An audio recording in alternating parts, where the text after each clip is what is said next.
Welcome. Today we will delve into the secrets of one of the most significant technological breakthroughs of World War II, how the American P-47 Thunderbolt fighter became a symbol not only of military strength, but also of industrial superiority that determined the outcome of the conflict. But what lies behind its sleek fuselage and powerful engine? Why did German command ignore the obvious signs of a technological gap? And what does this mean for the entire course of the war? Behind a single captured aircraft and its unique technical solutions lies an entire era, an era where the scale of production and engineering ingenuity defined the victor. Could this technological onslaught have been stopped, or was Germany doomed, ignoring reality? If one aircraft can reveal the depth of the industrial gap, what else is hidden behind the closed doors of German industry? And how does it influence the outcome of the war? In this video, we will unravel the mystery of American superiority and show why ignoring facts led Germany to catastrophe. Are you ready to see what is hidden in the archives? Then let's begin. In August 1943, when the war had already become a grueling struggle of attrition, when Europe's fate hung in the balance and hopes for a quick victory were thinly stretched like a tightrope, German engineers and pilots found themselves on the verge of a new, unprecedented discovery. At that time, on a remote Luftwaffe airfield in the French rear, in the shadow of trees and under the roar of heavy engines, a meeting took place that forever changed perceptions of technological superiority and the power that the United States could demonstrate. Among wrecked and captured aircraft, amid debris and evidence of combat encounters, the American fighter first appeared as if from another world, the P-47 Thunderbolt. This aircraft, like a chunk of steel and innovation, was brought to a German base after a fierce fight in which the American pilot was taken prisoner and his plane remained almost intact, a miracle from the realm of technical wonders. Reports of its capabilities, which began spreading among German circles, seemed unbelievable. German pilots, accustomed to their own equipment, their aircraft, their tactics, first heard of a machine capable of doing what their own technologies seemed unable to replicate. They spoke of the P-47 not as just a huge, clumsy machine, as initially assumed, not as a phlegm or milk bottle design, as it was considered in the first hours after capture. No, it was something else. It was a testament to an era that was about to end. It turns out that appearance is only a facade, a deceptive mirror of inner power. Inside this giant, engineers' solutions, tactical advantages, and industrial might were hidden, indicating that the USA did not just possess technology, they had created a new era. This aircraft, with its unique structure, capable of striking from long distances, with unpredictable maneuverability and endurance, became a symbol of America's industrial capabilities, their ability to mobilize resources that Germany seemingly neither had nor could have. It became a living proof that American industry was far ahead, that their technological gap was not just microscopic, it was enormous. These facts, these pieces of evidence, which at first glance seemed insignificant or even unreliable, began to raise alarm among the German command. But a quick question arose. How should they respond? Can these pieces of evidence be ignored? Can the proof of technological superiority be dismissed? Within the German leadership, among military engineers and strategists, a duality took hold. Some saw this merely as another propaganda message, possibly caused by American pilots' disappointment or demoralization. Others began to realize that there was something more behind it, that it was not just a coincidence, not just luck, but a systemic breakthrough that could change the course of the war. Ignoring these facts would be a strategic mistake that could cost Germany everything. After all, considering the scale of the U.S. industrial potential, it becomes clear. This is not just another aircraft, but a symbol of an entire era. The power of American industry, their ability to produce thousands of such machines, their innovative technologies and systematic implementation. All of this makes them a force capable of turning the tide of the war. It is no coincidence that, at a time when German industry was suffocating under the weight of military orders and resources were running out, American enterprises were operating at double capacity, creating new technological samples that seemed fantastic. Their industrial capabilities became increasingly evident, more dominant. Nevertheless, deep inside German offices, a sense of uncertainty reigned. Official propaganda and engineers' reports were often ignored or met with suspicion. Some commanders believed these messages were merely speculation, demoralizing rumors fueled by American propaganda or intimidation. They inclined to think that German equipment, even if inferior in some parameters, still surpassed American developments. But the facts told a different story. The evidence is irrefutable. The American aircraft is not just a machine, it is a symbol of the technological and industrial gap that could determine the outcome of the war. And so, against the backdrop of these events, the main question of this chapter arises. Can one ignore, or worse, reject the obvious technological superiority of the USA based on outdated notions, ideological prejudices, and habits of their own equipment? What does this mean for Germany's strategy? Is defeat possible if the true picture is not acknowledged? If one fails to realize that behind the closed doors of American industry lie achievements capable of rendering any German aircraft obsolete overnight? The answer is obvious. Ignoring the facts is a path to defeat. The longer the German leadership clings to its illusions, the faster it will find itself trapped in a situation from which there is no escape. If a single aircraft can reveal the full extent of the industrial gap, what else is hidden behind the closed doors of American factories, behind the walls of their research centers? What more have these engineers and scientists prepared for them? What secrets, what technological breakthroughs await to change the course of the war? These questions are relentless. They are like a shadow constantly reminding us. Behind the outward calm, behind the apparent equality, a war of technologies is hidden, one that determines the fate of millions. And if one aircraft was able to show the whole world, and especially the enemy, that America is a step ahead, what else could be concealed behind those doors? What other secrets, what further achievements might be hidden from the enemy's eyes? This story is not just about a technical marvel or a specific aircraft. It is about scale, industrial power, strategic superiority that shapes the very outcome of the war. And if one aircraft can open the world's eyes, what else is hidden behind the closed doors of German industry and scientific laboratories? What does this mean for the fate of Europe as a whole? What consequences, for Germany, for the world, does this technological gap carry? After all, if one aircraft can tell so much, what else remains behind its wings? What secrets are hidden behind the glass of German eyes, behind the walls of their factories? And what does this say about the future, which is already not so far away? In the mid-1940s, when the sky became the arena of the fiercest battles, when every second could decide the fate of the entire war, American aviation industry created something truly unique, an engine that became the heart of a legendary fighter capable of changing the course of aerial combat. It was not just an engine, it was an engineering miracle, an embodiment of scientific thought, where every detail spoke of American superiority and technological might.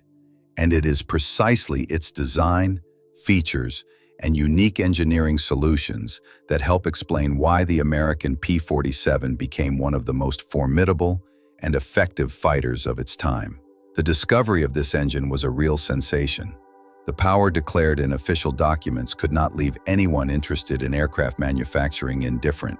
It had at least 2,000 horsepower, which was 30 to 40% more than German counterparts, BMW 801, and other engines with which German fighters competed in aerial duels. This difference in power was not just a number. It was a fact that determined the outcome of battles. In the air, the American P-47 equipped with this engine could maintain superiority, stay engaged at altitudes where German fighters were already beginning to lose effectiveness, and even surpass their opponents in speed and maneuverability.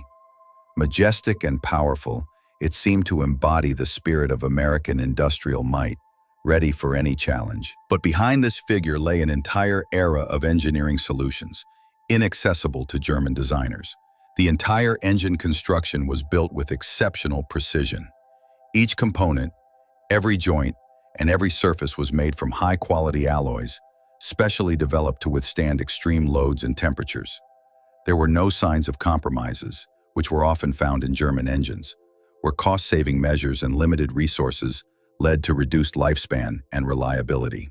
American industry understood that only absolute precision and the use of the best materials could ensure long service life and stable operation of the engine under the most demanding conditions. A special place was occupied by the cooling system and the technical design of the cylinders and cylinder heads.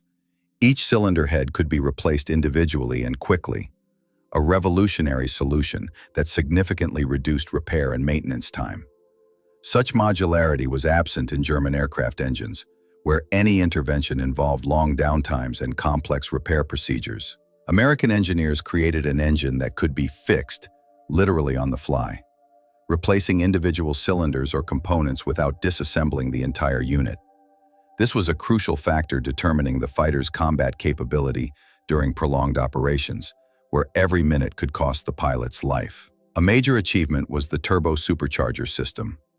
This modern, complex mechanism used exhaust gases to spin a turbine, maintaining engine power at high altitudes. In aerial combat conditions, where altitude often reached 25,000 feet and higher, German fighters lost much of their capabilities. Their engines became less efficient, lost power, and consequently, combat effectiveness. In contrast, the American P-47 with a turbo-supercharger system could preserve its power, remain at peak efficiency, and fight effectively at high altitudes where German pilots could no longer compete. This was not just a technical innovation. It was a new milestone in aviation engineering, a solution that changed the rules of the game. The design of this system included extremely durable materials capable of withstanding the temperature and pressure generated during operation.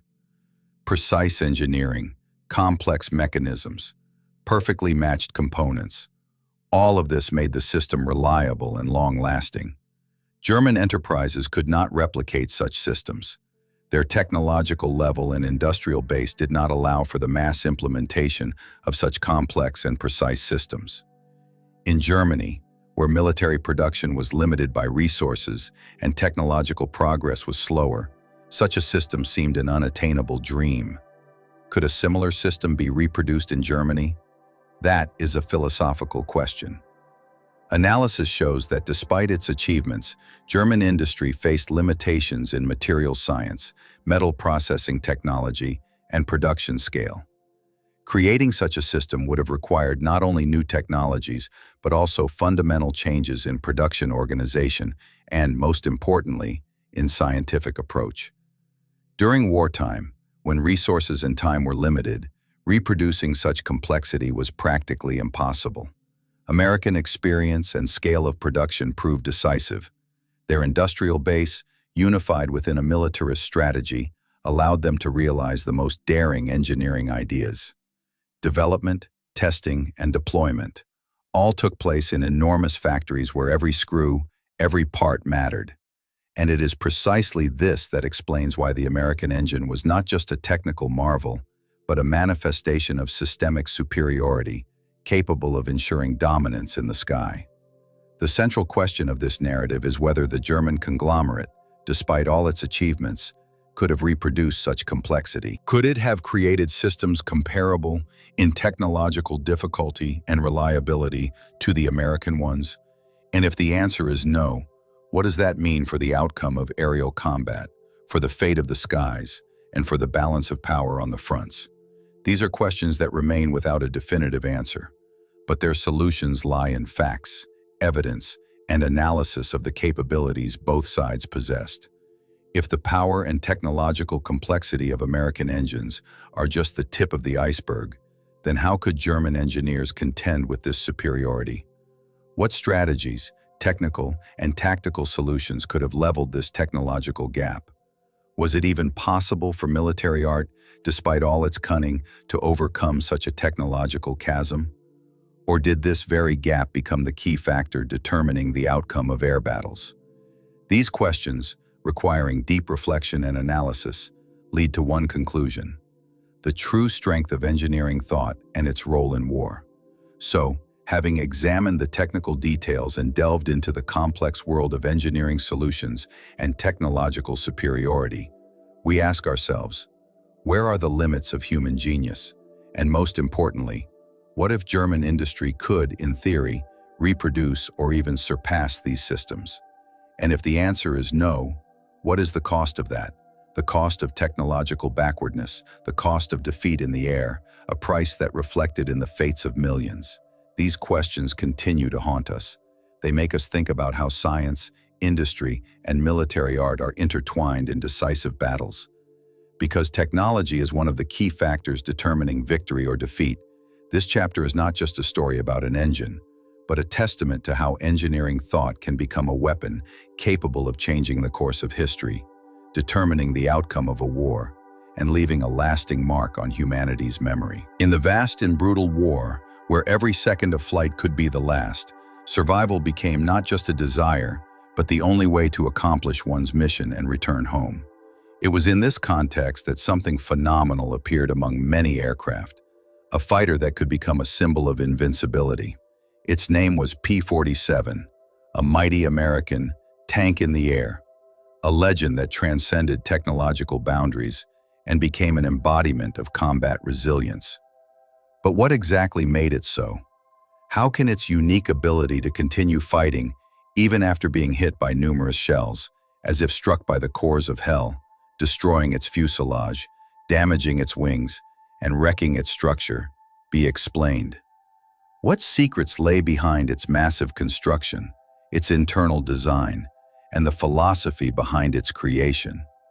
This chapter is not just a description of technical specifications.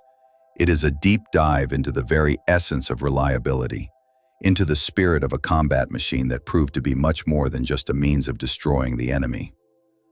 Perhaps the most striking and convincing fact is the phenomenal resistance of the aircraft itself to damage. During numerous combat tests and sorties, pilots recorded astonishing cases. An aircraft that was hit directly by a 20mm shell, of which there were many, did not simply withstand the impact. It continued to fly. In some cases, damage was limited to external parts. Wings creaked, broken panels flew off to the sides, but the internal frame and engine remained intact. In others, more critical components were damaged.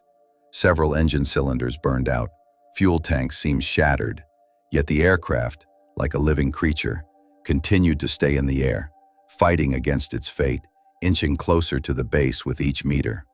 Such accounts were not isolated. They confirmed that the design of the P-47 was created not just for flight, but for survival. The main secret lay in its construction. A thick aluminum fuselage, like tank armor, covered the internal structures. Reinforced frame, specially designed to absorb shocks, and a protected cockpit. All of this transformed the aircraft into more than just a flying machine. It was a tank in the air, capable of withstanding what would be a deadly blow for others. Despite damage, internal systems continued to operate thanks to high-quality armor and engineering solutions. Pilots' testimonies confirmed that even when several engine cylinders were destroyed and fuel tanks damaged, the aircraft remained controllable. It continued flying, returning to base, sometimes with difficulty, sometimes with noticeable damage, but always alive. And importantly, it was always ready for a new fight. This raises the question, could German engineers, the creators of German fighters, have ensured the same level of survivability? Their technological arsenal undoubtedly included high-tech solutions, lighter constructions, and more maneuverable aircraft. But did they ever create a flying tank, an invulnerable combat machine? Their concept, to be faster, more maneuverable, and more elegant, contradicted the idea of heavy armor and the ability to survive hits. While American engineers added layer after layer of metal, creating something essentially impervious armor, German approaches leaned toward lightness and speed. But this strategy, reducing weight and abandoning heavy protective elements, made them more vulnerable in critical situations. Could a vulnerable yet fast and maneuverable aircraft be created that, upon damage, simply lost combat capability? Or, as the facts show, the concept of over-engineering, adding weight and reinforcing structures for reliability, became the key to success and survival in the most intense battles. This question goes beyond technology. It concerns the very idea of combat resilience. In wartime, where every second and every shell can decide the outcome, there is a sense that massiveness and reliability provide an advantage. The internal systems of the P-47, its armor and construction, all are the highest results of engineering analysis, meticulous work, and a bold idea that proved victorious. Pilot testimonies are living proof. Even in the most critical situations, when it seemed all was lost, the aircraft continued to fight, to fly, to perform its mission. And this is no coincidence. It is the result of design that considered all possible scenarios, all potential damage, and all threats. The main question hanging over this story is, could German engineers, even if they wanted to, achieve the same resilience and survivability without a radical reworking of their concept?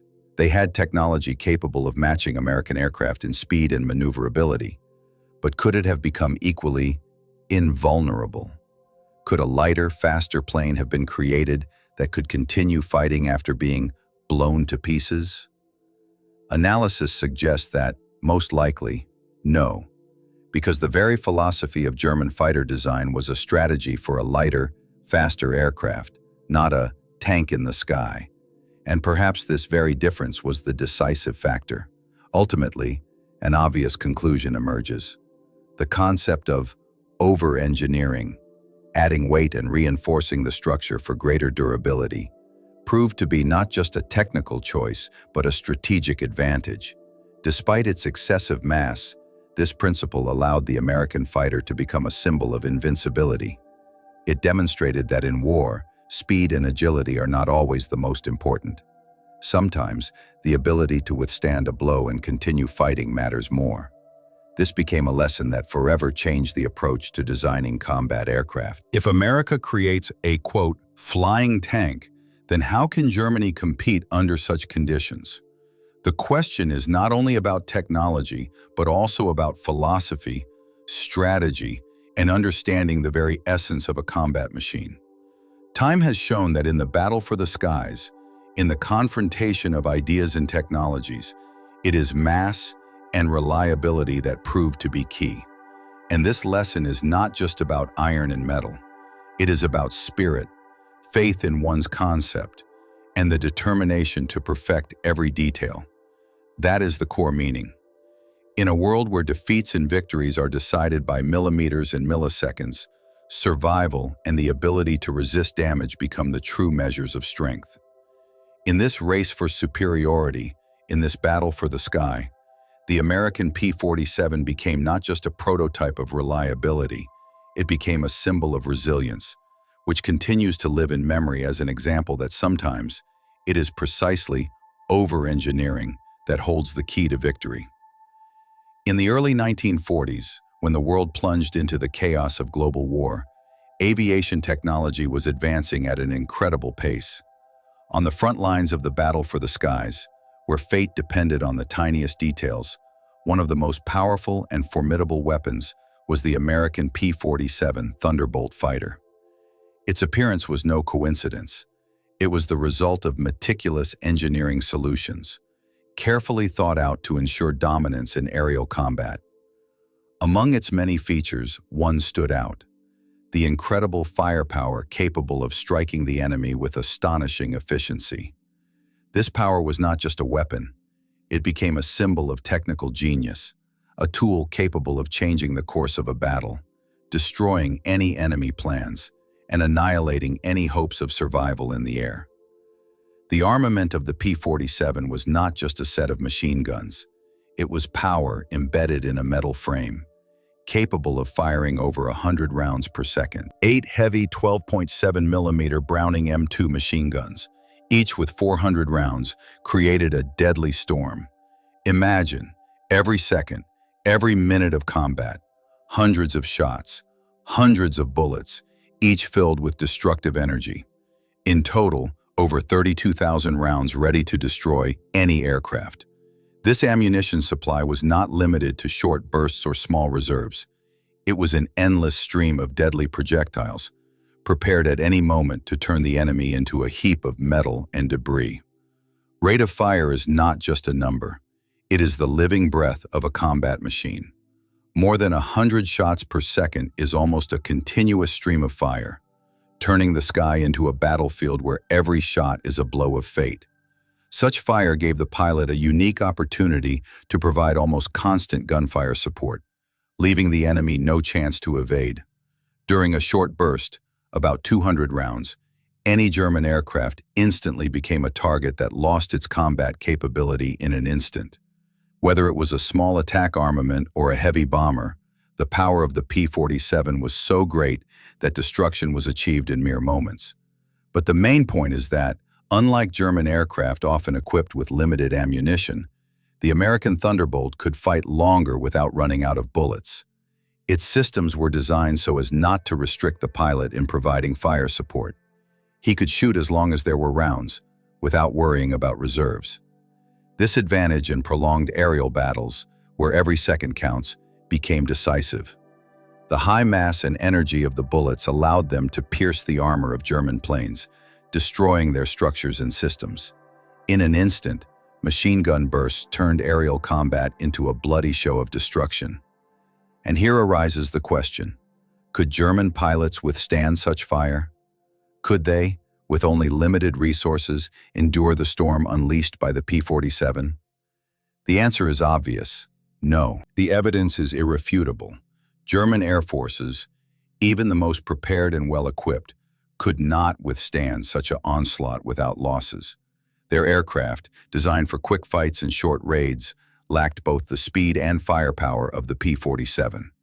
They were vulnerable, like targets under a hail of fire that left them no chance to respond. And the engineering solutions embedded in the P-47 transformed it into a weaponized machine, something more than just a fighter. It was an engineering marvel, embodied in metal, a machine capable of destroying the enemy with cold precision, driving those who tried to oppose it mad. It was this power that made the P-47 a versatile weapon, capable of determining the outcome of battles. Its machine gun systems, the result of brilliant engineering, were not just means of shooting. They became a weapon that destroys any enemy plans, turning air combat into a demonstration of superiority. Every bullet is proof that technology can surpass human weakness and fear. This weapon was created to overcome any obstacle, destroy any target, and forever change the rules of the game in the sky.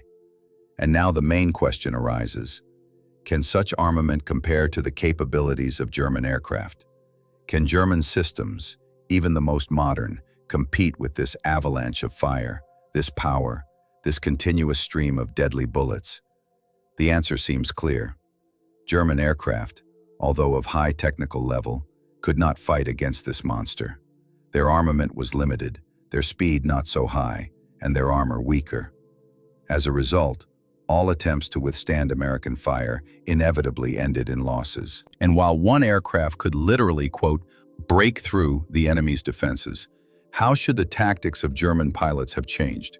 How could they fight against such power that literally destroys everything in its path?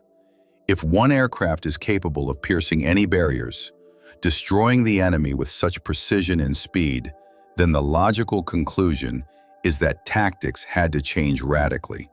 Perhaps new ways of evading, new forms of protection, and new strategies needed to be developed. But one thing was clear: the American Thunderbolt, with its incredible firepower, not only changed the rules of air combat, but also questioned the entire concept of aerial confrontation. And this, the essence of the great struggle that unfolded in the skies during the war, was a battle in which technology and strategy constantly opposed each other, changing and evolving to ultimately determine the outcome of the great conflict. Could German systems match this formidable weapon? A question for which there is no definitive answer. But one thing is clear: In a world where one aircraft can, quote, break through enemy defenses, change the course of a battle, and turn the airspace into a field of triumph, any tactics had to evolve. And this story, a tale of power and engineering brilliance, of the fight for dominance in the sky, continues to serve as a reminder. In war, as in any other sphere, superiority is achieved not only through numbers or capabilities, but also through skill, innovation, and the courage to venture into the unknown. The greatness of American industry during World War II was not merely a technical achievement or a result of organizational efficiency. It was a colossal, virtually inexhaustible mechanism that, in its power, surpassed everything Germany could have imagined in its most ambitious dreams. Every system, every detail, every component reflected the vast potential of a country that, unlike Germany, built its military machine on the basis of unstoppable industrial strength, advanced technologies, and colossal resources. And it was this power that became the impregnable wall which the Germans could never overcome. All the P-47 systems, which we now regard as examples of engineering excellence, are the result not just of the work of individual engineers or designers. They represent the pinnacle of an entire industrial era, when the production of engines, turbochargers, armament, and armor required not only advanced materials, but also precise technological execution. Titanium alloys, lightweight aluminum alloys, high-strength magnesium components. All of this could not have been produced in Germany on such a scale and with such precision. Production was organized so that each link in the chain operated with maximum synchronization, minimizing defects and enhancing quality. It is no surprise that American industrial potential during the war exceeded all expectations. Let's recall the figures, immeasurable in their significance. Over the course of the conflict, more than 125,000 R-2800 engines were produced, surpassing all German benchmarks in both scale and efficiency throughout the entire war. Although the Germans possessed advanced technologies and implemented innovative solutions, they could not approach such levels of mass production. Their factories, despite efforts, could not ensure the same speed and quality of output. In 1943, at the height of the war, American industry was producing over 80,000 aircraft per year, a number that is astonishing in itself. Moreover, these aircraft were heavier, more complex, and more powerful than their German counterparts. They carried not only weapons and armor, but also symbolized America's might and technological superiority. Meanwhile, Germany, despite its technological achievements, could produce only about 25,000 aircraft annually, and that was at significantly smaller scales. Operational capacity and production speed were what determined the outcome of the air and ground battles. What lies behind this gap? The answer is obvious. The entire industrial might of the United States was mobilized for the war. Car factories, which in peacetime assembled automobiles, were converted to produce aircraft engines. Shipyards turned into factories for aircraft fuselages. Every factory, every workshop, every assembly line was tuned for mass production. It was not merely an increase in capacity, it was the creation of a new industrial reality where every part, every screw, every nut was manufactured with impeccable precision and on a massive scale. The scale of production is not only about numbers, it is about quality, achieved through continuous technological and process improvements. America built a system capable of ensuring stability and reliability, even at such colossal volumes. And it was precisely this quality and scale that made it impossible for Germany to imitate such a level of mass and high-quality production. The industrial gap between the two countries was not just a technological disparity, it was a vast, insurmountable barrier that could only be crossed by those possessing enormous resources and power. The logical question arises, could German enterprises ever reach such a level? The answer is clear. No, they could not. All infrastructure, technological supply chains, and resources were so limited that even with the strongest desire, Germany could not surpass American industrial might. Despite its innovations and technological achievements, German industry remained internally constrained. The gap was not only in technologies but also in scale and resources. It was an invisible but very tangible chasm that determined the course of the war. This industrial disparity became the main factor shaping the outcome of the conflict. Part 12 of 17. When one country is capable of producing hundreds of times more and much better, it not only dominates on the battlefield, but also dictates its terms to the entire world. The United States didn't just win battles. They created a machine unmatched by any other. Their industrial might became a weapon capable of crushing any opponent, even when the latter had technical advantages. Yet, a question arises. What if Germany had been able to approach American-scale production? What would that have meant for the war? The answer is obvious. If German industry had been able to produce at similar volumes and quality, the outcome of the war might have been different. German aircraft, weapons, and equipment could have competed not only in effectiveness, but also in quantity.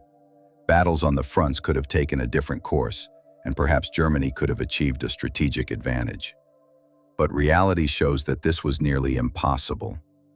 The barrier built over centuries of industrial development, technological limitations, and resource constraints was insurmountable.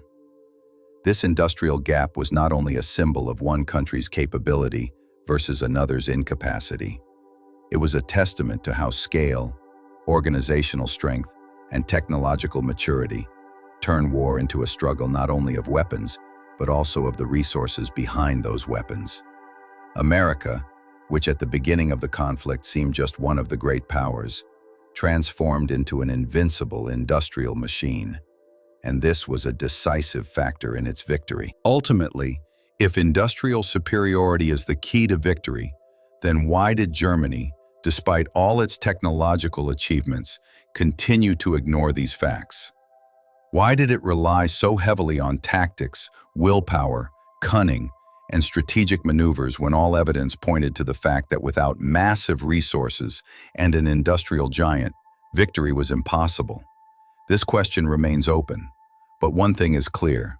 In a war where the decisive factor is not only soldiers and tactics, but also industrial capacity, an emphasis on willpower and tactical tricks was merely an attempt to compensate for what was essentially impossible to equalize. It was this struggle for industrial supremacy that became the key factor, determining not only the course of the war, but also the fate of the world in the post-war years. In an era when the darkness of war covered Europe and the fate of the world hung by a thin thread, the leadership of the Third Reich received many signals, alarming, clear, and unequivocal. These signals came from the very technological and industrial heart of the New World, the United States of America. It seems simple. Americans demonstrated their achievements. Their engineers presented facts, numerical indicators, and evidence of unconditional superiority. But despite this, the German command rejected these reports, seemingly unwilling to face the truth that could have changed the course of history. It was not merely a refusal to accept the facts. It was an act of conscious ignorance, a strategic blindness that ultimately led to catastrophe. In 1944, as the war reached its bloodiest and most brutal stages, the Third Reich's intelligence provided the leadership with undeniable evidence. American industry had reached new heights. Their technology outpaced German weaponry, and their production capacities had grown to levels Germany could only dream of. And what did the German leadership do? They continued to receive these reports, listened to them, analyzed them, but rejected them. Why? Perhaps because acknowledging them would mean admitting weakness. Perhaps because faith in the invincibility of the army and the heroism of soldiers was stronger than any analysis. Or, more all-consuming, political and ideological belief in the invincibility of the Führer, in the exceptionalism of the German race, in the power of their technology. Time went on, and each new report, each new warning seemed to the leadership just noise, a background to their confidence that everything was under control. However, within engineering and strategic circles, other opinions whispered. Werner Schulz, one of the leading engineers, a man whose voice was based on facts, technology, and analytical thinking, reached a unanimous conclusion. Germany could not win the industrial war. His words were clear, direct, unadorned. He saw that the enemy's resources, technology, and production capacities were growing at a frightening pace, while ours lagged behind. He wrote reports that, in essence, were diagnoses of a deadly disease. If tactics were not changed, production reoriented, and the true situation recognized, defeat was inevitable. But these reports were ignored, not because they were unfounded or mistaken, but because their authors were perceived as carriers of insufficient combat morale or propagandist demoralization. And here arises a question. Why did the High Command, the people responsible for the fate of millions, reject the obvious facts? Why did they prefer to see only what they wanted to see? Heroic battles, heroic heroes, heroic resilience. Wasn't it obvious that the technological and industrial advantage of the enemy was in full swing? What was their faith based on? Political will, ideology, personal confidence, or fear of losing power, admitting mistakes, recognizing that everything was built on illusions? Perhaps they sought excuses for their actions, or simply feared admitting that the war was already lost, that even the bravest soldier could not win against technological superiority that could not be stopped. It was this systemic blindness, the refusal to face reality, that became the main cause of defeat. Germany continued to fight despite compelling and irrefutable evidence that the enemy was surpassing it in all key areas. They believed in heroism, in weapons, in fighting spirit, and at the same time ignored the technological revolution that was changing the rules of the game. This faith, this determination, which could have become their strength, turned into shackles, preventing them from seeing the truth. The truth that victory was impossible without considering and adapting to new conditions. Could Germany have changed its strategy? Could it have believed in the facts that were obvious to many engineers and strategists? In those rare moments when someone from the leadership asked themselves this question, the answer seemed obvious. But political will and ideological belief in invincibility prevented them from making the right decision. Time was passing, and every day of delay, every missed opportunity, brought them closer to inevitable collapse. Ultimately, the systemic ignoring of facts, the refusal to listen to reality, this is the reason why Germany was defeated. It was not heroism or lack of tactics, but precisely this blindness, this faith in illusions, that proved fatal. And here arises the final profound question. If even the most intelligent engineers, analysts, and strategists understood that defeat was inevitable, what kept them in this collective delusion? What was the role of ideology, political will, personal ambitions in their refusal to see the obvious?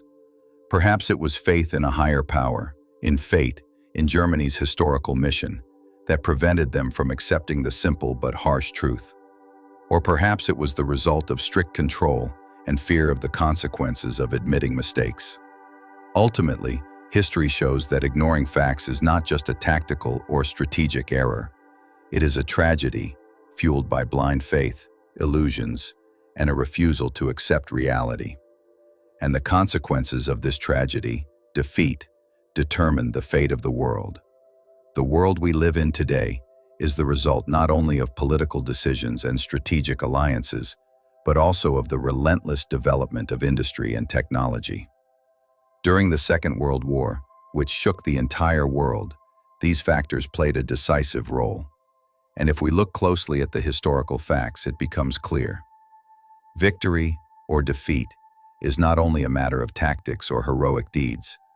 It is the result of large-scale industrial and technological battles, in which one side had an incomparable advantage. In these conditions, when the fates of millions were decided on production lines, lessons emerged that are still relevant today. They show that ignoring the technological gap is playing with fire, and neglecting industrial power is risking one's own future. The Allied victory in the bloodiest war of the 20th century was determined not only by strategy or heroism, but also by enormous industrial potential. Let's look at the facts. During the war years, American industry became the backbone of victory. Museums and archives hold hundreds of thousands of documentary evidence. More than 300,000 aircraft were assembled in the United States, more than twice the total number of planes produced by Nazi Germany throughout the war. Among them were the legendary P-47s, powerful, durable, capable of destroying any enemy aircraft or ground target. Over 15,000 of these were produced, and the engines, the heart of any aircraft, represented both a tragedy and a triumph of engineering. The most mass-produced was the R-2800 engine, which was manufactured and installed in millions of planes. These facts are not just numbers. They are a testament to an unprecedented industrial might that could supply the front with everything necessary, avoiding shortages and halts in production. Germany, on the other hand, produced about 94,000 aircraft during the entire war. This is less than a third of the American output. And not only in terms of quantity, in quality, these machines lag behind American ones in many parameters, from speed and maneuverability to range and reliability. German industry, which at the beginning of the war seemed limitless, faced harsh reality. American industrial superiority was undeniable. Their factories, large engineering corporations, and automotive giants were all repurposed for military needs. The era when cars were primarily a means of personal mobility gave way to vast workshops producing aircraft, engines, and armaments. The entire American industrial complex was mobilized, transforming into a unified mechanism geared toward victory. And this mobilization was not just a fact but a lesson. In an age of technological competition, military dominance is achieved precisely through large-scale, coordinated efforts. Conversely, German leadership lost not only tactically. Their defeat was driven by much deeper reasons, primarily their inability to adapt to technological demands of the time. Their failure to understand that without industrial superiority, victory was impossible. The main lesson lies here. Reliance solely on willpower, ideology, and strategy leads to defeat. Modern historians and archival documents show that German engineers and scientists were often underestimated or ignored. Their warnings about the need to develop new technologies went unheeded. Time has shown that victory in war is won not only on the battlefield but also in factories, on production lines, and in laboratories. The moral of this lesson is simple and clear.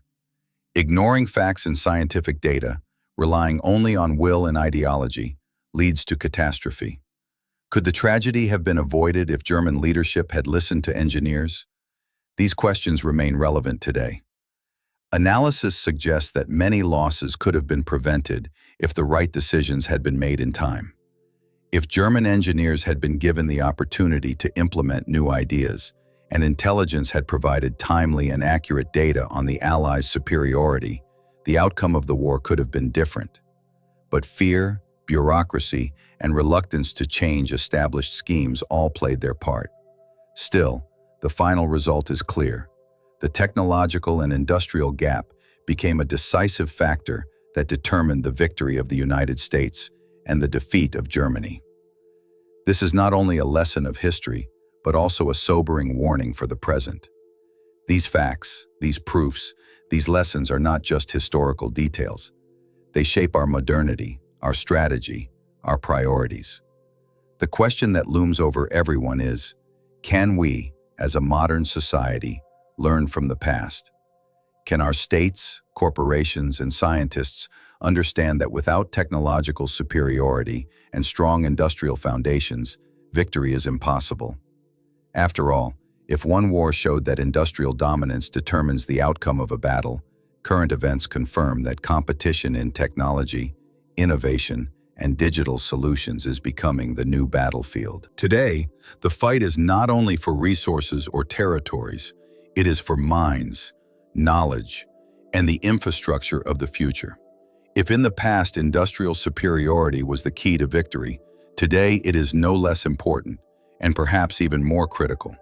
In the era of digital technologies, artificial intelligence, and quantum computing, the same principles remain relevant.